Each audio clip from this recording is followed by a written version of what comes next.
सियासत की सरगर्मी और बदलते मौसम का हाल,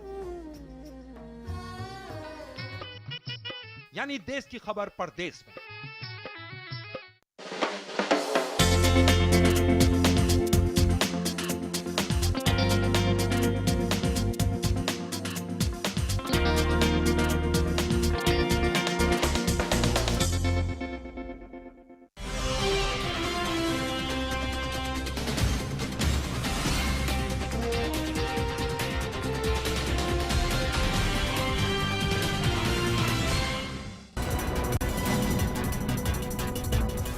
छोटा राजन का आज भारत आना कैंसिल। ज्वालामुखी विस्फोट के चलते बंद हुआ बाली एयरपोर्ट। कल तक के लिए बंद रहेगा एयरपोर्ट।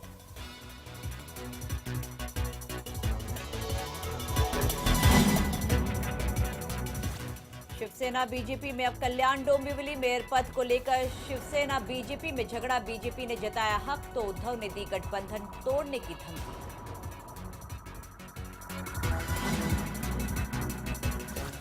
मुंबई पुलिस की गुंडागर्दी। काम से लौट रहे जोड़े से हुआ कहासुनी के बाद अंधेरी थाने में लाकर की गई पिटाई। डीसीपी ने दी पुलिस अधिकारियों को क्लीन चिट।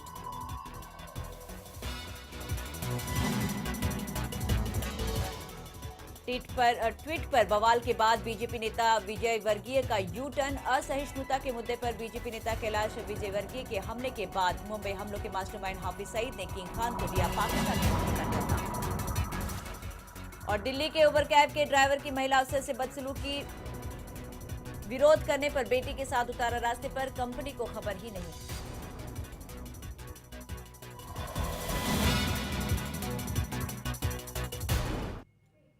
नमस्कार, बुलेटिन में आप सभी का स्वागत है। मैं हूं गीता और बुलेटिन की शुरुआत में सबसे पहले बात करेंगे अंडरवर्ल्ड डॉन की। छोटा राजन को मुंबई के आर्थर रोड जेल में रखने को लेकर महाराष्ट्र सरकार की ओर से जीआर अब जारी कर दिया गया है। इस जीआर के मुताबिक छोटा राजन को आर्थर रोड जेल के अंडा सेल में रखा जाएगा, जहां कभी 26/11 हमले के आरोपी अजमल कसाब को रखा गया था। आर्थर रोड जेल में मुंबई पुलिस की ये सेल ₹1 प्रति वर्ष की लीज पर दिया गया है और वही ये भी निर्देश दिए गए हैं कि जेल में मेडिकल वार्ड में ही डायलिसिस की व्यवस्था की जाएगी, जहां किडनी में बीमारी से जूझ रहे छोटा राजन का इलाज किया जा सकेगा।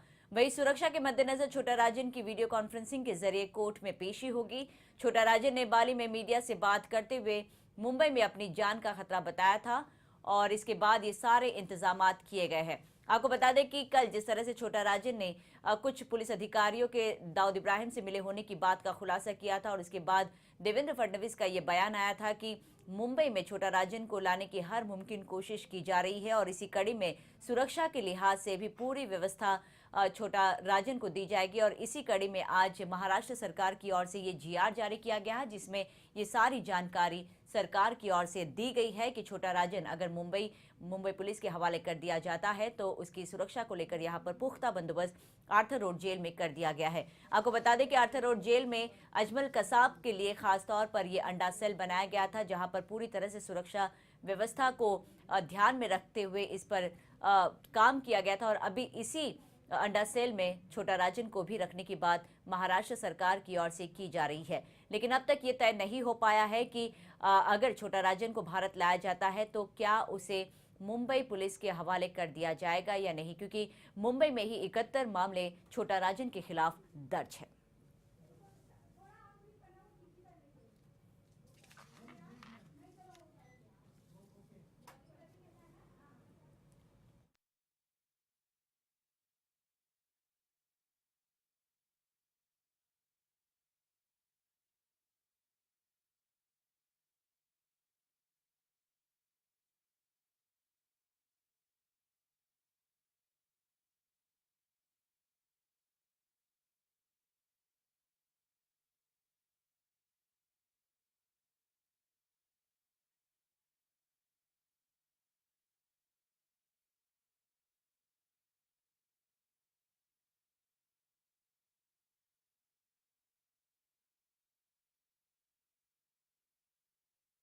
और अब बात करते हैं बॉलीवुड के किंग खान की। शाहरुख खान के असहिष्णुता वाले बयान को जहां बीजेपी महासचिव कैलाश विजयवर्गीय ने पहले देशद्रोह बताया, वही विवाद बढ़ने के बाद माफी मांगते हुए नजर आ रहे हैं।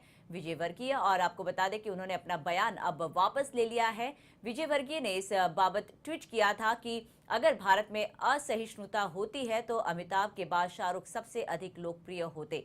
यही नहीं, उन्होंने ये भी लिखा कि उनका उद्देश्य किसी को ठेस पहुंचाना नहीं था। बुधवार को अपना बयान वापस लेते हुए बीजेपी नेता ने 2 ट्वीट किए। आपको बता दें कि सबसे पहले आज सुबह जो खबर आई थी उसमें कैलाश विजयवर्गीय ने ये ट्वीट किया था कि देशद्रोही है पाकिस्तान की वकालत करते हुए नजर आते हैं शाहरुख खान, और भले ही वो रहते भारत में है लेकिन उनका दिल पाकिस्तान में बसता है। और इस तरह से देशद्रोह और देशद्रोही करार दिया था शाहरुख खान को। और अब इस ट्वीट पर होते बवाल को देखते हुए अब विजय वर्गीय ने अपना ट्वीट वापस लेकर एक यू टर्न इस मुद्दे पर ले लिया है। और उन्होंने साफ तौर पर दूसरे ट्वीट में ये बात जाहिर की है कि उनका उद्देश्य किसी को ठेस पहुंचाना, किसी की भावनाओं को ठेस पहुंचाना नहीं था।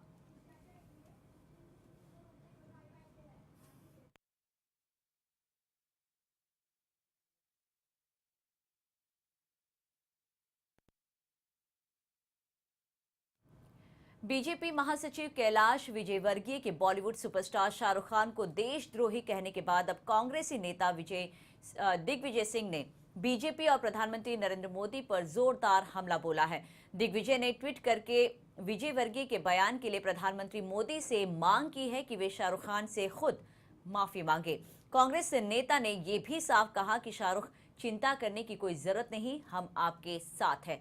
तो दिग्विजय सिंह का ये बयान आया है कैलाश विजयवर्गीय के उस ट्वीट के बाद जिसमें उन्होंने शाहरुख खान को देशद्रोही करार दे दिया था। और उसके बाद कांग्रेसी नेता दिग्विजय सिंह का ये बयान आया है ट्वीट के जरिए। उन्होंने भी ये बात कही कि पीएम मोदी को इस सारे मामले पर शाहरुख खान से माफी मांगनी चाहिए। जिस तरह से बीजेपी के नेता शाहरुख खान पर टिप्पणी कर रहे हैं, उनका विरोध जता रहे हैं, उस बात को लेकर अब पीएम खुद शाहरुख खान से माफी मांगे।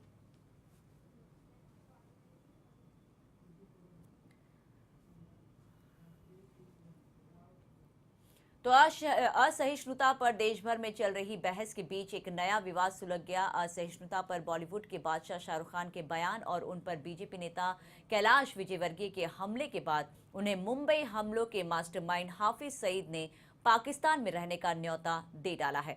हाफिज सईद ने ट्वीट करके कहा कि कोई भी मुस्लिम, यहाँ तक कि शाहरुख, जो मुस्लिम होने के चलते भारत में दिक्कतें और भेदभाव का सामना कर रहे हैं, उनका भारत में रहने के लिए, भारत में अगर वो नहीं रहना चाहते तो उनका पाकिस्तान में स्वागत है। सईद ने प्रधानमंत्री मोदी पर भी ट्वीट करते हुए उन पर हमला बोला। उसने कहा कि भारत में अल्पसंख्यकों और खास तौर पर मुस्लिमों से भेदभाव किया जा रहा है, जिससे पता चलता है कि मोदी का भारत धर्मनिरपेक्ष नहीं है।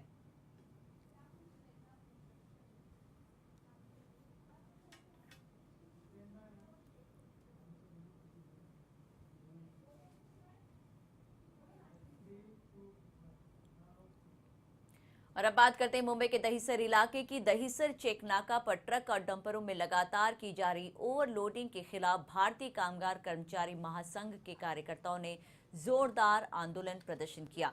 इस दौरान कई वाहनों को भी पकड़ा गया जिसमें तय क्षमता से ज्यादा माल लोड किया गया था। इसी कारण कई बार बड़ी दुर्घटनाएं आए दिन होती रहती है। भारतीय कामगार कर्मचारी महासंघ के कार्यकर्ताओं ने अपने वरिष्ठ पदाधिकारियों के नेतृत्व में दहिसर चेकनाका पर आए दिन होने वाली दुर्घटनाओं पर अंकुश लगाने के लिए जोरदार आंदोलन प्रदर्शन किया। डंपर्स और ट्रकों में ओवरलोडिंग के कारण वेस्टर्न एक्सप्रेस हाईवे पर हमेशा ट्रैफिक जाम लगा रहता है और वाहन अनियंत्रित होने से कई बड़ी दुर्घटनाएं यहां पर होती है। इसी को ध्यान में रखते हुए भारतीय कामगार कर्मचारी महासंघ ने आरटीओ और मनपा सहित पुलिस से वाहनों की ओवरलोडिंग पर तत्काल कड़ी कार्रवाई करने की मांग की। ले रहे हो जाएगा काम उसमें इसी में ले रहे हो।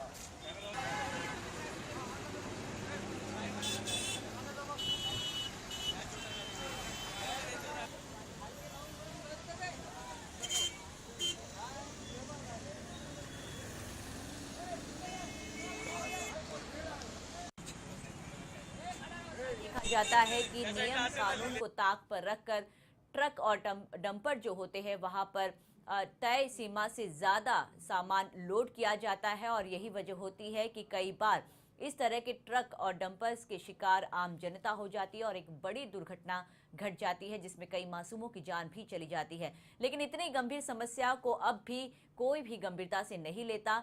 जो भी सामान के मालिक है वो चाहते हैं कि कम से कम समय में और ज़्यादा से ज़्यादा सामान उनके ट्रक में लाद दिया जाए, जिससे नियम कानून को ताक में रखने से भी वो बाज नहीं आते। और ऐसे ही नियम कानून को ताक में रखने वाले लोगों को सबक सिखाने के लिए इस तरह से ये आंदोलन दहीसर चेकनाका पर किया गया। पर जो है गवर्नमेंट ने कानून के हिसाब से 25 टन का उनको परमिशन दिया है, लेकिन 25 टन के बजाय वो 40 टन 45 टन लेके जा रहा है।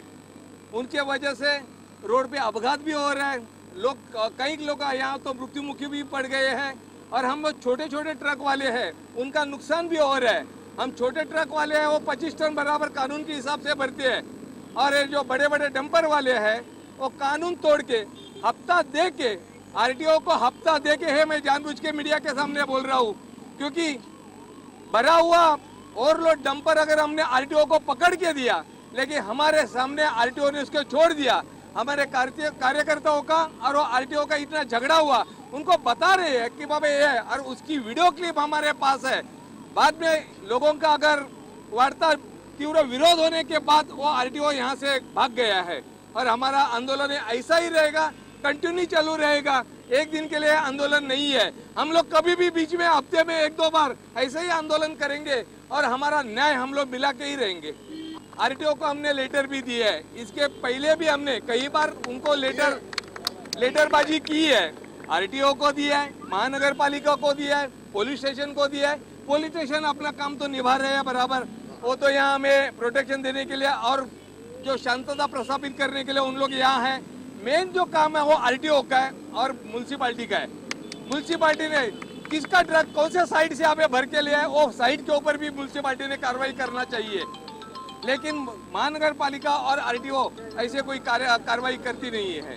ओव्हरलोड जे जातं नेहमी ओव्हरलोडवर मागच्या वेळेस पण आम्ही आंदोलन केलं होतं। ओव्हरलोडचे ते काय हप्ता देतात आणि नंतर ते सगळं घेऊन जातात गाड्या। त्यांना गाडी जसं थांबवल्या गाड्या, थांबवल्यानंतर ते काय करतात, ते डोळे झाक करून ते सगळं निघून जातात। ते सांगतात नाही ते ओव्हरलोड नाही, आम्हाला आदेश दिलेला आहे, वरून आदेश त्यांना अडवलेल्या गाड्यांवर कारवाई करण्यासाठी आदेश लागतो।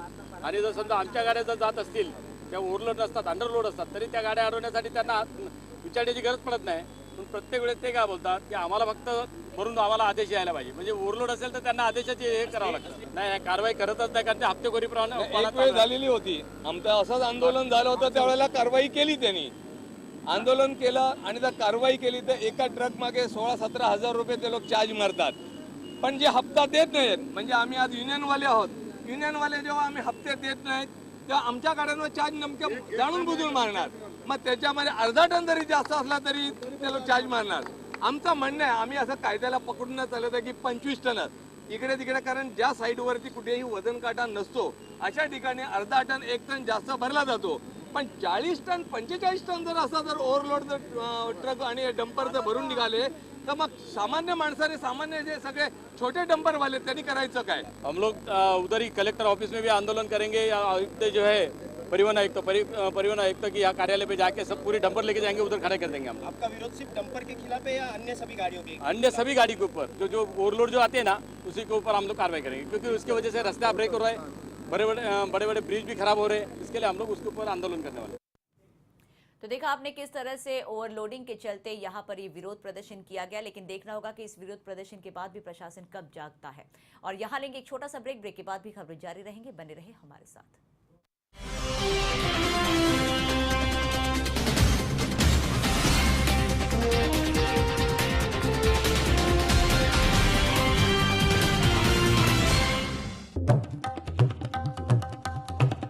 आपके घर आंगन से आपके अपनों का हाल, गांव की बातें, शहर के हाल, सियासत की सरगर्मी और बदलते मौसम का हाल, यानी देश की खबर परदेश में।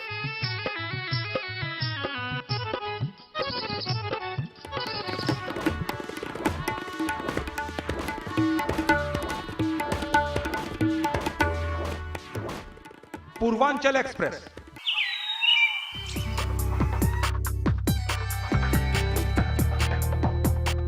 सुबह आपके पास विकल्प होता है, चाय बनाएंगे या फिर कॉफी,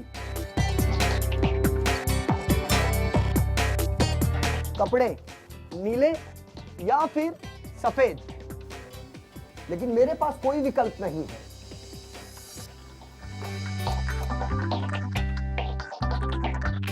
क्योंकि मुझे चुननी होती है खबरें सिर्फ आपके मतलब की, जिसका होता है आपसे सीधा सरोकार। लेमन गुड मॉर्निंग शो मेरे साथ सिर्फ लेमन न्यूज पर।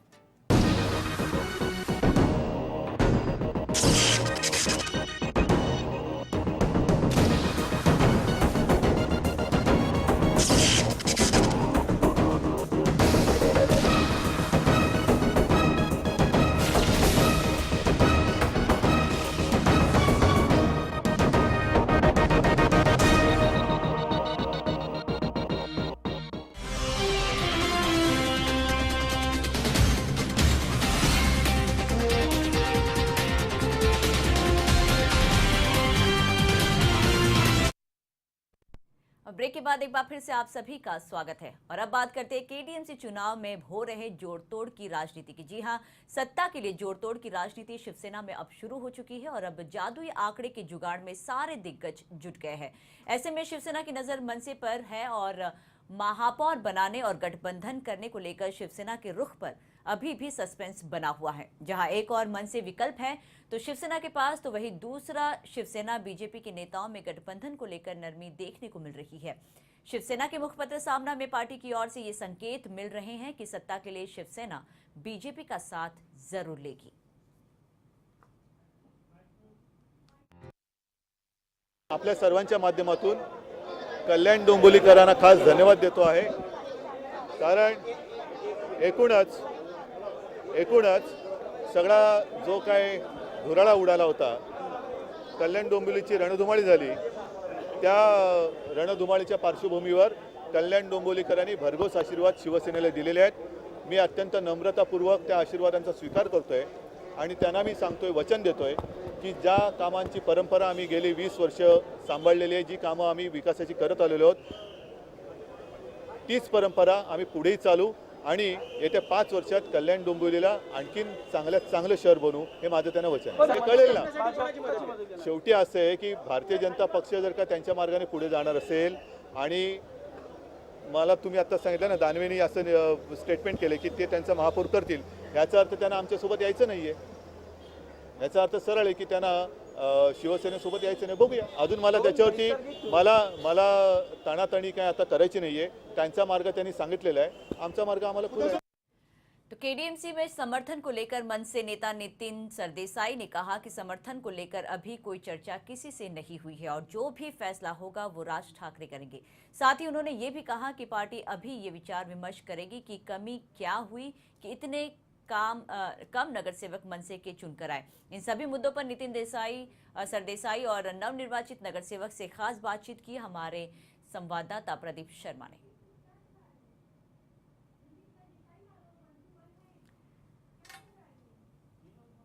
किसी भी पक्ष को पूर्ण बहुमत नहीं मिली है, ऐसे में मनसे को वहां 9 नगर सेवक चुनकर आए हैं, जो आज राज ठाकरे साहब से मिलने आए थे। हमारे साथ मौजूद हैं मनसे वरिष्ठ नेता नितिन सरदेसाई जी। जिस तरीके से सर आज 9 नगर सेवक पक्ष प्रमुख से मिलने आए, क्या कुछ चर्चाएं हुई?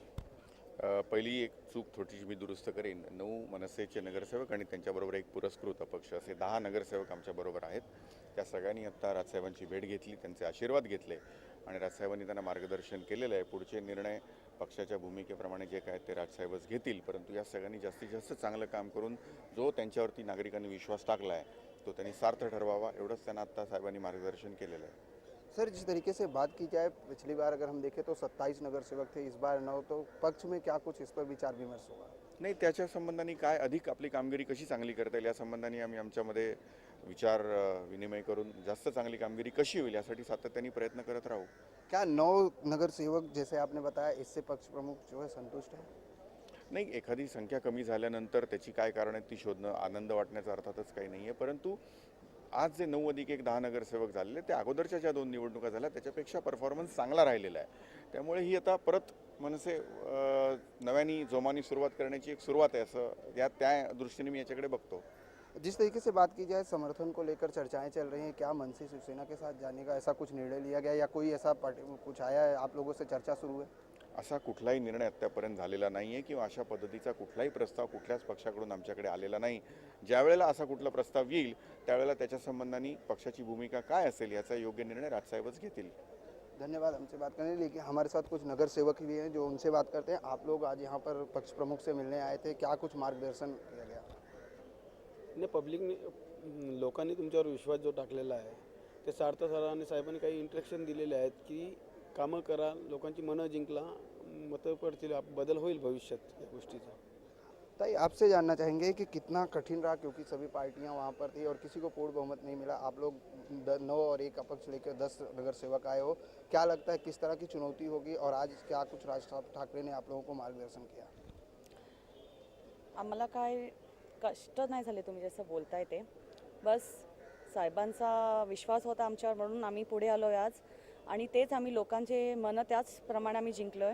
त्यांचा विश्वास होता म्हणून आज आम्ही पुढे आलोय.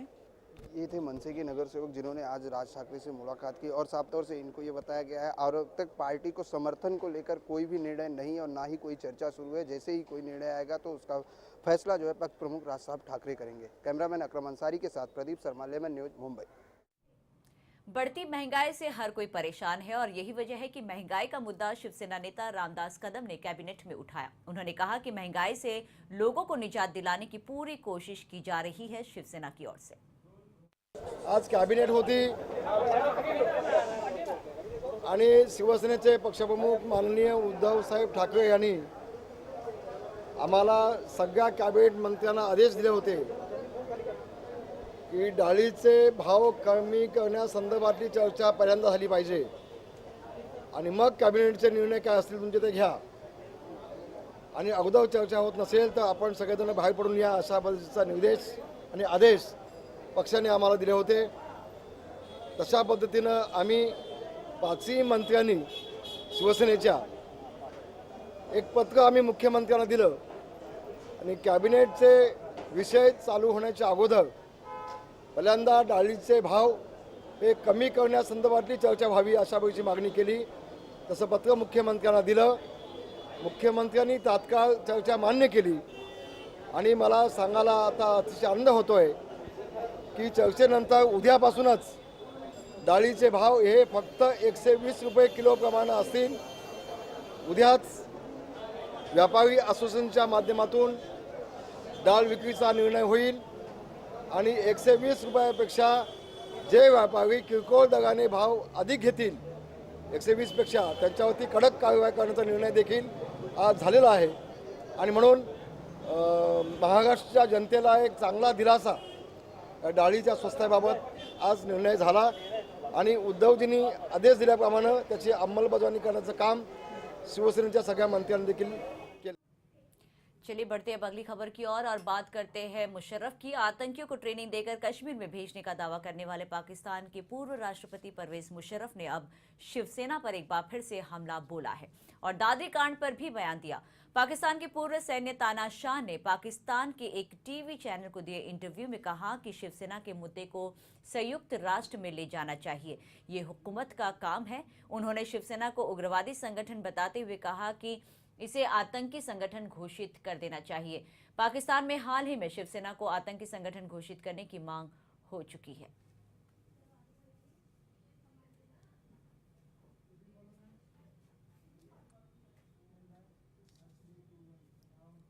तो शिवसेना के अलावा मुशर्रफ ने प्रधानमंत्री नरेंद्र मोदी का भी नाम लिए बगैर उन पर हमला बोला. उन्होंने कहा कि एक पीएम आए हैं, उनको पाकिस्तान और मुसलमानों के साथ पता नहीं क्या प्रॉब्लम है.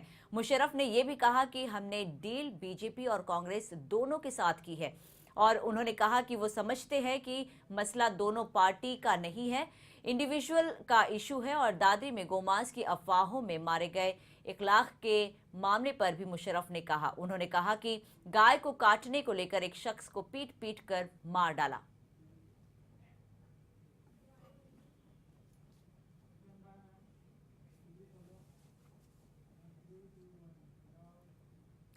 और बढ़ते हैं अगली खबर की ओर। महाराष्ट्र के स्वास्थ्य मंत्री दीपक सावंत ने मुंबई में बाइक मोबाइल एम्बुलेंस की शुरुआत की। शिवसेना भवन में एक एम्बुलेंस का उद्घाटन शिवसेना प्रमुख उद्धव ठाकरे ने किया। इस मौके पर स्वास्थ्य मंत्री दीपक सावंत से खास बातचीत की हमारे संवाददाता प्रदीप शर्मा ने। महाराष्ट्र के आरोग्य मंत्री दीपक सावंत जी, आज उन्होंने एक मोबाइल एम्बुलेंस का उद्घाटन किया है। दीपक जी, जिस तरीके से आज ये बाइक एम्बुलेंस का उद्घाटन किया गया है, किस तरह से इसकी सुविधा आम पब्लिक को मिलेगी? जब ये एम्बुलेंस अगर ट्रैफिक में फंस जाती है तो पेशेंट की जान जा सकती है, पेशेंट को ट्रीटमेंट नहीं मिलती है। इसके लिए ये एम्बुलेंस आने के पहले जिसको गोल्डन आवर कंसेप्ट कहा जाता है, वो प्लैटिनम मिनट्स में कन्वर्ट किया गया है। यहाँ पे मोटर बाइक पे जो सवार होगा, राइडर सवार होगा, उसको पैरामेडिकल का ट्रेनिंग दिया जाएगा और उसको भी इसके बारे में जानकारी होगी, पेशेंट कैसा सेव करने का, और ये एम्बुलेंस आदमी की जान बचा सकती है कुछ ही मिनटों में। अगर बात की जाए सर, जैसे कि एम्बुलेंस आप बता रहे हो कि जो राइडर होगा उसको ट्रेनिंग दी जाएगी, अगर महाराष्ट्र मुंबई की अगर हम बात करें तो करंट में मुंबई में कितने ऐसे एम्बुलेंस आप लॉन्च कर रहे हो? मैं जनवरी महीने के तक 10 एम्बुलेंस लॉन्च कर रहा हूँ, इसके साथ और 9। ये थे महाराष्ट्र के आरोग्य मंत्री दीपक सावंत जी, जिन्होंने बताया कि जनवरी तक 10 ऐसे बाइक एम्बुलेंस जो है किए जाएंगे, जो मुंबई के तमाम उन लोगों को जहां पर एम्बुलेंस नहीं पहुंच सकती है वहां पर राहत कार्य करने के लिए ये राइडर जो है मरीजों की जान बचाने की कोशिश करेंगे। कैमरामैन अकरम अंसारी के साथ प्रदीप शर्मा, लेमन न्यूज, मुंबई। और इस बुलेटिन में अभी बस इतना ही। मुझे दे इजाजत। ताज़ा अपडेट्स के लिए आप बने रहे लेमन न्यूज के साथ। नमस्कार।